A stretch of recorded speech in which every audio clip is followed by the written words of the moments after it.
So the first keynote is by Checkpoint. We'd like to extend a very warm welcome to Mr. Hitesh Pathak, Lead Security Engineering Commercial and Channel Segment, India and SARC, and Office of the CTO, Checkpoint, to give us this address. Please put your hands together and welcome our next speaker for the day. Over to you. Good afternoon, good evening. Am I audible? I think she's done half of my job to make you, to wake you up. I think now it's my part, how do I ensure that you remain awake throughout my session. I've got 15 minutes to cover some few slides. And my track record says that I always overrun, so please bear with me. But yeah, just to start with, first of all, a very warm welcome to all of you. Let me start with something which my topic is that I'm going to talk about, artificial intelligence, right? Generative AI, ChatGPT, chatbot, and so on and so forth, right? We've been hearing about these words for a very, very long time, right? And I'm sure this would have touched some part of your life, your daily routine, to some of the other way, right? But if I tell you that these things impose a risk to human life, how many of you believe that? Do you agree that some point in time, this generative AI would actually pose some threat to human lives? I mean, we can't even imagine, right? How many of you believe that? Can I have just show of hands? Do you all agree this statement is false, not correct, partially correct? Okay. Some of them feel yes, some of them probably they don't agree, so it's okay. So I'm again a big fan of generative AI or ChatGPT, right? It's not that I'm not a big fan of, but there are always two sides of the coin, right? One is good guys and bad guys, right? So we are the good guys, right? We actually make use of this artificial intelligence, put that to a great and good use so that we can help our humanity, customers to stay away, to stay protected from something called cyber attack, right? And that's what I'm going to talk about, that how the technology today that Checkpoint has developed is actually going to make a difference in terms of helping our customers, our partners to stay safe and secure in this world, something called, powered by the so-called attackers or bad guys, right? So without further ado, let me start with some background, okay? So obviously, I believe, in fact, we at Checkpoint do a lot of research about the threat part of it, and we believe that the year to come, in fact, starting with 2023, is going to be the year of AI, right? Not because we want to call it as AI, but we have seen that happening. There's a tremendous shift happening from various technology, various industries. They are now going after the artificial intelligence, machine learning, deep learning, so on and so forth, right? You just keep talking about it. But then what exactly it means to all of us is that we are looking at transformation, we are looking at, faster time to market, put that to use in a best business sense, that can help the companies to grow, right? Those things we speak about. But then there are bad guys, there are bad actors out there who are actually trying to misuse this particular technology or this particular innovation, which I would like to call it as. I went to this ChatGPT and I asked ChatGPT, I keep playing with that. I asked that, can you help me with a sample of malicious email? What do you think the answer would be? Will it say yes or no?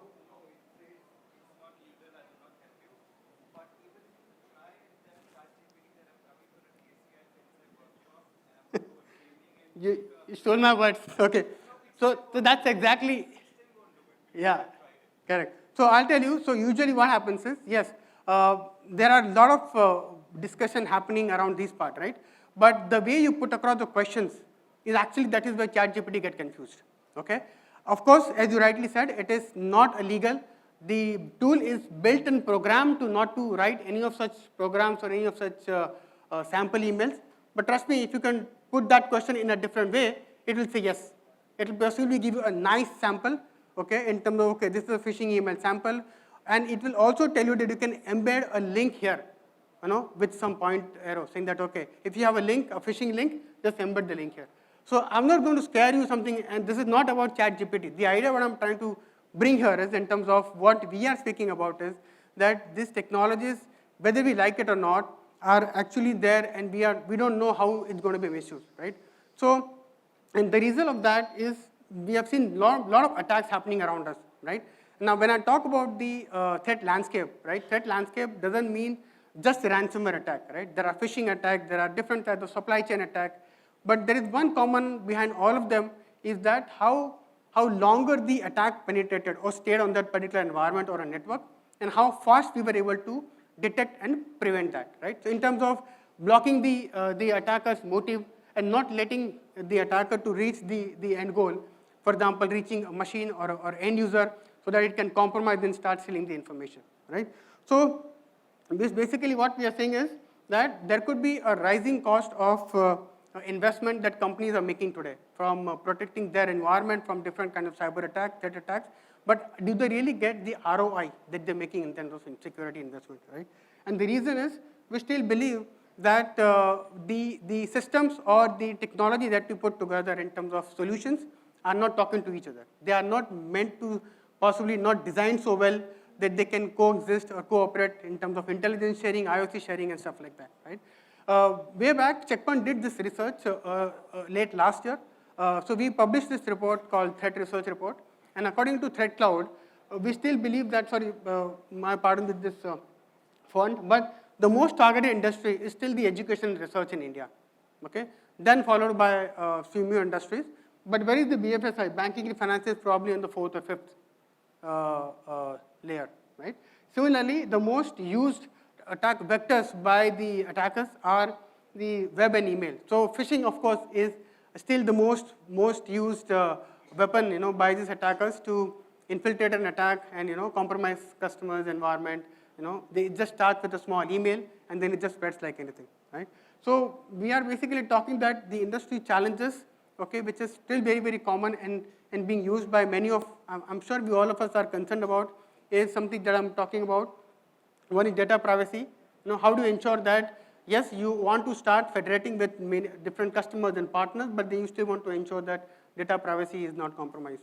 Then transparency and bias, right? You do not know that whatever tools and applications that you're building today based on various platforms, right, is the data safe, right? Are we really getting that transparency in terms of what the data is being shared and with whom, right? There are a lot of disclaimers around this part in terms of the companies making their tall claim that, we are completely secure and safe and all that.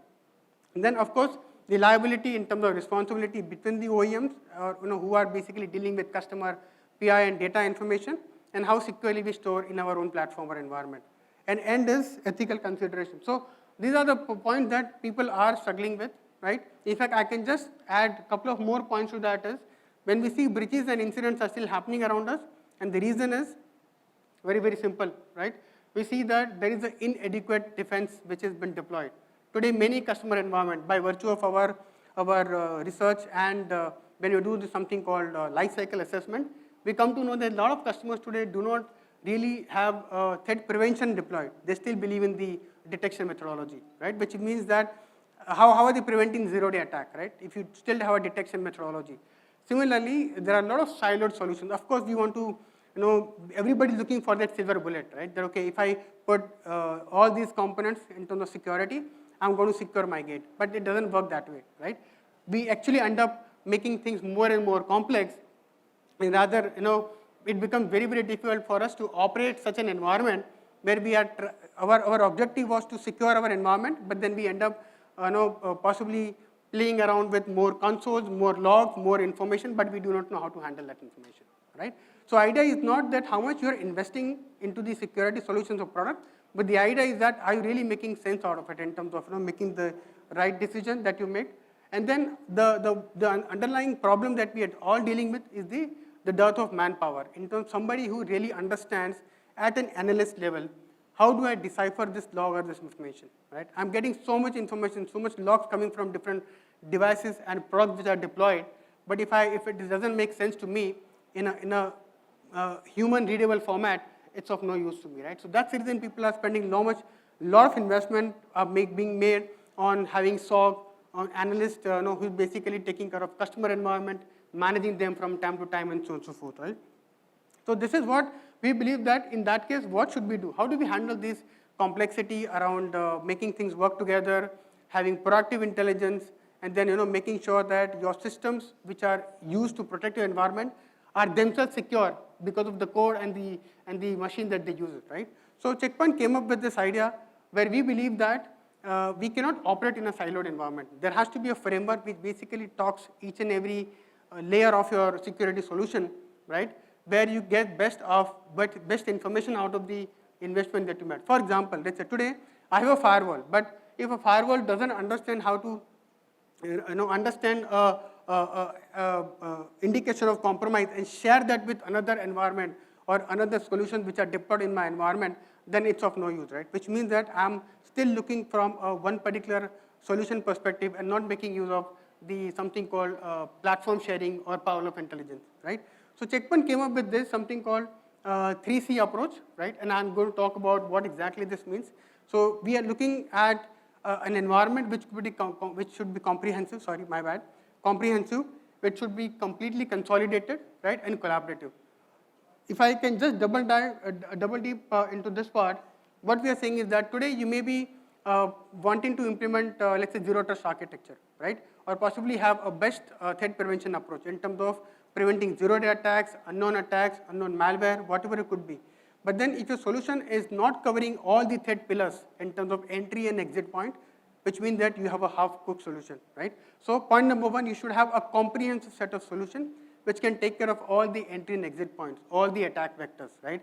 Whether it is your data center security, branch, or you talk about cloud security, I mean, whatever you can think of, right?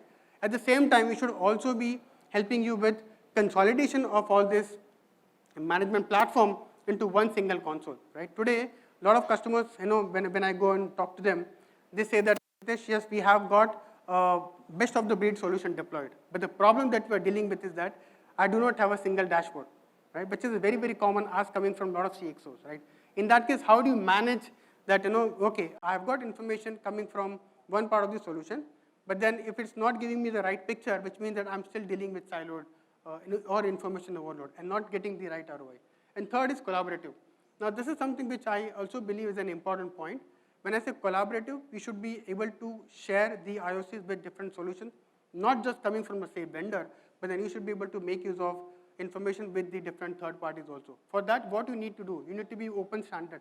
You need to understand that, okay, there are industry language available based on API, based on sticks and stacks framework, which allows you to share the information among different vendors and solutions, right? And of course, you're looking at actionable intelligence, yes, which is again powered by AI. And how can you make use of this? Yes, simple. The platform which you're building today, right? Make sure that the platform is basically understands anything around your network security, anything around cloud security, endpoint or mobile devices. Don't just look at something which is only catering to one part of the solution, right? Again, there is a lot of research required in this case. You can possibly hire a consultant to help you with this or reach out to a system integrator who can tell you that, okay, I'm looking at a solution to address this particular kind of use case, right? How do I address that part? Do I just need to look at a hardware-based approach or a software-based approach, or could be a combination of that, right? But in the end, the threat intelligence piece, which is coming and powering all these solutions, has to be good enough in terms of understanding not just signature-based approach, but also understand behavioral approach, understand what is like your artificial intelligence or machine learning can put to use in terms of helping you come up with faster verdict and then with lesser number of false positives as low as you can, right? And that's the reason when we speak about application-led approach or data center-led approach, right? It doesn't matter. It should be ubiquitous, where once a platform is laid, I can start building the application layer, I can start running my software-defined layer on just top of it, right? That's what we speak about to start with. And then when you talk about the threat cloud powered artificial intelligence, this is what Checkpoint's brain behind all the solutions and product that we use today.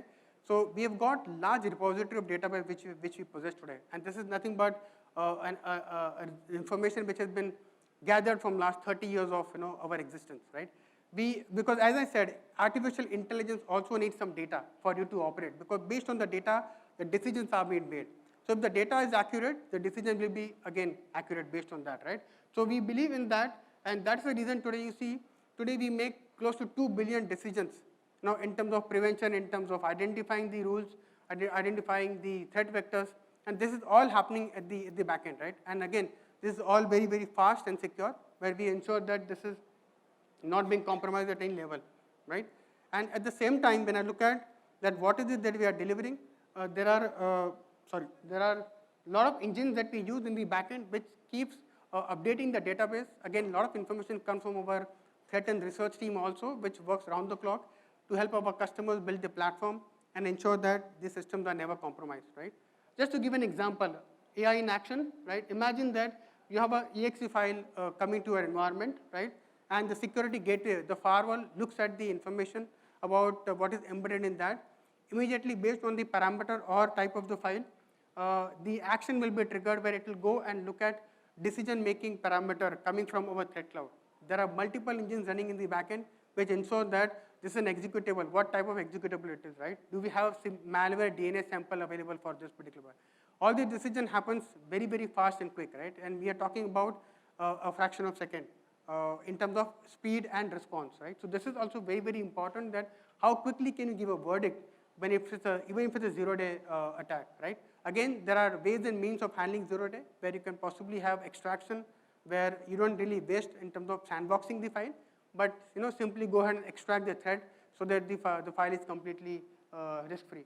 What we also ensure is that once the zero-day malware or any sample is identified, right, I have a signature available which I can push within few seconds to all my threat vectors and gateways across the globe, right? This ensures that all my customers are protected in a real-time manner, right? So it's not like we do it only after a certain time. Now, there are few announcements that we made recently where we are speaking about how can we strengthen our security with respect to the attack which I never seen. Now, phishing engine, right? We have made our phishing engine so powerful by adding some patented technology where we are also trying to identify some of the newer engines which are getting created. How quickly can we give the responses time? Because we understand that phishing is still the most used weapon by the attacker. Similarly, if I look at DNS attack, right, the domain generation algorithm, DNS tunneling, right, all these are nothing but the enhancement that we are adding to our database on a constant basis, which is helping our customer with the faster verdict, what we wanted to see, right? Similarly, so this is what the AI-enabled threat cloud look like. Now, for us, the Infinity is the framework which basically encompasses around all the solutions that I just spoke about. Start with Quantum, which is network security, Horizon, which is our EDR, XDR, CloudGuard, which is cloud security, and Harmony endpoint.